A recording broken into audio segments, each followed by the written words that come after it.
kuongelea kwa engo nyingine. Tuna kocha msaidizi hapa. Kocha mkuu yuko hapa, kocha msaidizi yupo. Huyu inabidi tumtie fitness. Au ngoja tu tusimpe kitengo, tutamharibu. Hati mna mtazamo tofauti, tuendelee pengine? Unajua katika mafullback wa kizawa ambao ni ambao wamekuja kwenye miaka hii 4-5, manake yani hapo nazungumzia mtu kama Kibwana, ye mwenyewe Mwenda, Kibabage, Msindo. Nafikiri wakati anasajiliwa kuja Young Africans kwenye dirisha dogo, niliweka comparison baina yake yeye, Kibwana pamoja na Kibabage. Na kwangu mimi inawezekana kukawa kuna battle labda baina yake na Msindo, lakini nafikiri kama naangalia fullbacks ambao wana ceiling ambayo ni kubwa, yani kwamba ile potential yao iko juu, basi Mwenda ni miongoni mwao. Yani ukilinganisha na Kibabage, Mwenda bado ceiling yake iko juu. Ukilinganisha na Kibwana, Mwenda ceiling yake iko juu bado. Inaweza kuwa close baina yake na Msindo. Nafikiri na Msindo ceiling yake pia kama fullback iko juu pia. Kwa hiyo nafikiri ni fullback mzuri. Kama ambavyo ametuonyesha, ni mtu ambaye yuko competent kwenye maeneo yote mawili. Anakuofa kitu kizuri kwenda mbele, lakini pia hajasahau misingi yake kama fullback. Kwa sababu unapoitwa fullback manake lazima ujue kwamba kipaumbele always kinakuwa ni nyuma.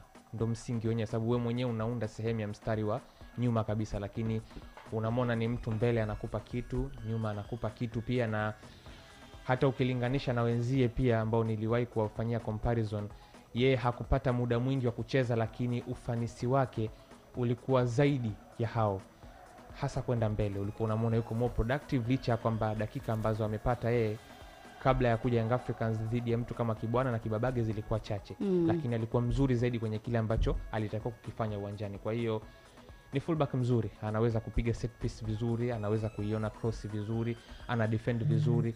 Kwa hiyo nafikiri hicho ambacho kinaonekana sasa hivi ni kwa sababu tu kimepata, tunasema ile muendelezo, yani kwamba dimba limekuwa huru, stage imekuwa kubwa kwake kuonyesha kile ambacho anakiweza kukifanya, pengine tofauti na kipindi cha nyuma tulikuwa ni kama tunaona in and out, kwa sababu uhakika wa nafasi ulikuwa hakuna. Sasa hivi kuna consistency ya kupatikana kwa nafasi kwa upande wake, na ndio maana tunaona muendelezo wa kitu ambacho tayari ulikuwa unaona kipo na kinaendelea zaidi kuonekana katika stage kubwa kwa upande wa Yanga Afrika. Sawa, kabla ya nafikiri pia ndio ilikuwa msingi mzuri pia jana. Kwa fullbacks wote wanne, wawili wa Yanga na wawili wa Singida, kwa sababu ilikuwa inaonekana katikati ya kiwanja hakuna njia ambayo inapitika. Singida walijiandaa na midfield, na inawezekana pengine, sina uhakika kwa sababu sipo na David Ouma wala kwenye mazoezi, lakini kwa jinsi inavyoonekana kama David Ouma alijiandaa na viungo watatu wa Yanga kuliko viungo wawili wa katikati alafu na namba 10. Yani kama vile alijiandaa na kikosi kile kilichocheza na Simba, tofauti labda na vikosi ambavyo alikutana navyo na Yanga kabla ya Yanga kubadilisha kucheza na viungo watatu wa Mudathiri Duka pamoja na Ucho. Viungo wake hata ukiangalia position ambayo alikuwa anakuwa baada mara nyingi na Shakei alikuwa anatokea kushoto, lakini muda mwingi unamuona kama anakabia ndani, na baada muda mwingi anamtenga Soa, naye anakuwa anashuka kidogo chini. Kwa pale katikati pale ni kama walikuwa wanawaambia Yanga hapa hakuna njia. And then physically, wow, wale wawili kama matenki fulani, Chuku pamoja na Damaro. I mean, saizi ukimuuliza Aucho, Mudathiri pamoja na Duka Abuya, na kuwaheshimu na waheshimu timu zingine zote na wachezaji wote, ukiwauliza kati ya mechi ambayo physically kweli mmekutana nao ikawauliza maswali, watawaambia mechi mbili walizocheza Zanzibar dhidi ya Yanga, yani dhidi ya Singida na sifuri. I mean, Damaro pamoja na Chuku walikuwa wanacheza ni kama vile, I mean, hii ndo tafsiri yangu. Walikuwa wanacheza ni kama vile, I mean, hawa ni viungo wa Coast sio wa Yanga. Kuna muda ni kama vile walikuwa wanacheza wanakosa heshima. Yani Damaro kwenye midfield kwamba naweka mpira mguu wa kulia, alafu Duka ama Mudathiri kaa upande huu wa kushoto, afu mpira uchukue, utahangaika nao sana, lakini mpira sio huwezi kuupata. Chuku kuna muda kageuka, goli analiangalia kwao, alafu alikuwa ni Max sijui kampa kwanza nyama, afu kuna mwingine alikuwa anakuja huku akapiga ile Johan Cruyff turn pa anatoka. I mean, it's a final dhidi ya champion wa ligi na bado anakuwa na kile kiburi cha kufanya, ile tunasema majivuno chanya. Sio kwamba unamdharau mpinzani, hapana, unaonesha kwamba hii stage na mimi nipo ninaiweza hii stage. Wale wawili wamewapa tough game Yanga. Nafikiri inafika tu stage matokeo yanakumaliza. Unajua ukishakuwa nyuma tena 2-0, kuna muda ilikuwa inaona kama na kufika kama dakika kama ya 65 70 hivi, Yanga ile mechi viungo wakaanza kuwa nyepesi, kwa sababu kwanza Ouma alikuwa anaukimbiza mchezo. Kwa hiyo ikabidi atoe namba 10 aingie striker, kwa hiyo katikati tu anabaki wawili. Inabidi sasa unaukimbiza mchezo, unahitaji matokeo. Kwa hiyo yani kafika kipindi Damaro na Chuku wani wako wide open, kwa sababu wana kazi ya kuchukua mpira nyuma, wasogeze mbele, alafu pia wasupport pia mashambulizi. It's difficult kucheza na hao unaocheza nao Yanga ambao physically sio masiara, wako vizuri kweli kweli. Yani ukicheza na Yanga, kitu cha kwanza ile physical battle, kufika kweli kwenye mwili, inabidi kwanza uwe tayari.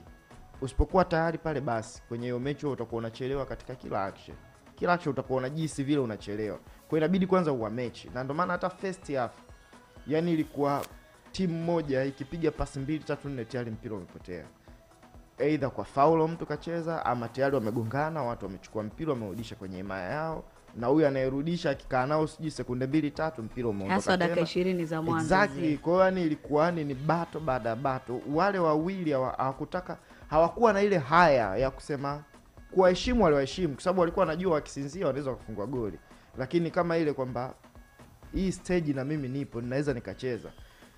Unawaangalia wale alafu mimi siamini kama kuna mtu anawaangalia wale alafu udenda ukutoki hivi ukisema kama ninawatamani vile mimi kwa kikosi changu, kwa sababu kwa kazi ile wanaifanya. Yule Damaro unamwangalia nini ambacho hawezi kufanya? Ana defend akiwa na mpira mguuni, apaniki, ana pass, ukienda vibaya anakutandika chenga. He's everything, anaweza kufanya kila kitu, na ukimwangalia physically he's a tank kweli kweli yani. Kwa hiyo wale viungo, nafikiri mtu ambaye alidisappoint kidogo ni Bada, hakuwa na ile mechi ambayo nafikiri hata Shakei tangu msimu sio vile ambavyo pengine ilivyokuwa kabla, labda msimu wa jana au wajuzi, wakati kipindi kile bado haijabadilishwa kuwa wakati pia iko hefu. Nafikiri hayuko katika kile kiwango, na wale wawili wa katikati wamefanya Singida pia wasiwe na aibu nyingi, ukiacha Yanga wenyewe umaliziaji wao, kwa sababu Yanga huwa anatengeza nafasi afu anakudominate, lakini dhidi ya Singida wametengeza sana nafasi bila kudominate sana midfield. Ni kwa sababu kulikuwa na kubadilishana umiliki wa eneo la kiungo. Kuna muda wanamiliki wakina Aucho, muda pamoja na Abuya, kuna muda umiliki unarudi huku. Kwa hiyo ilikuwa kama wanabadilishana umiliki hivi, ila kwa nafasi wazozitengeneza. Nafikiri hapa ndo kazi ya coaching inapokuwa ngumu. Na una imagine ile mechi labda Yanga ashindi, mtu wa kwanza kulaumiwa pengine angeza kuwa Miludi. Yani kocha angeza kutupiwa lawama, lakini ukweli ni kwamba Miludi alikochi 6-0 and then wachezaji wa Yanga wamempa 2. Serious, easily kabisa, that's 6. Magoli 6 yanapatikana kila kipindi cha kwanza, si chini na 2 yanapatikana. Kipindi cha pili ndo siseme transition na turnovers. Yanga ni hatari sana pale ambapo wewe una mpira. Wewe ukiwa na mpira, Yanga ndo anakuwa hatari kweli kweli, kwa sababu akikupora mpira anaweza kaanzisha counter attack haraka sana, na walipata hizo actions za kufunga wakati wanapora mpira. Ni nzuri tu, decision make. Ndio kilichotokea hata mechi nafikiri na Simba.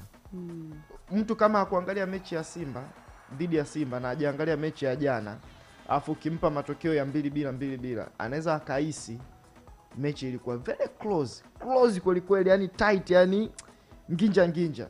Lakini kiukweli Yanga ilikuwa anatakiwa anamvurumisha kabisa Singida, easily kabisa, yani anamweka kabisa kwenye upanga, ni utoke hapa ndo nakata kabisa. Unaweza ukamsifu pia golikipa wa Singida, kuna baadhi ya saves alifanya vizuri, lakini otherwise kama wewe ni Kennedy ama Sinki unakaa hivi afu unasema hii mechi haiishi, kwa sababu wa jamaa wakija nukta ya mwisho sio sisi kublock, bali ni wao ni bad finishing. Ingawa bao la pili pale George Mbangile pia usipite bila kusema chupu ongeza kujifunga pia. Ingeweza kuwa ni moja ya makosa ya mchezaji wao. Nafikiri wamezubanda, ndio hiyo anasema turnovers. Nafikiri mpira ulifika kwa Jonathan Soa, si ndio? Aucho na nani na Mudathir siji na Abuya wakaenda wakampora ule mpira kufika kwa Maxi through pass bang mpira wa vuni. Nafikiri ndio wanachokifanya Yanga, na zilitokea ni nyingi tu actions za namna hiyo. Wanapora mpira, unakuta wenyewe mbele wana idadi kubwa wachezaji. Mara nyingi kwa hali ya kawaida ukiwa unafukuza mchezo, Andy Kofi anaondoka, Imoro ambaye aliingia naye anaondoka, fullbacks lazima watasogea juu, viungo kiasi fulani na watasogea mpaka katikati ya uwanja. Kwa ma center back wawili wanakuwa kama vile wanasogea line yao kama mita 29 mpaka 30 kutoka kwa golikipa. Kwa mpira ukipotezwa kuna space kubwa sana nyuma ya walinzi wa kati. Kwa mpira ukipotea walinzi wa kati ni nature tu, mlinzi yote wakati muulize. Mpira ukipotea kwenye midfield, cha kwanza anachokifanya ni yani ni nature ya beki ni ku drop off kuliko kukabia juu.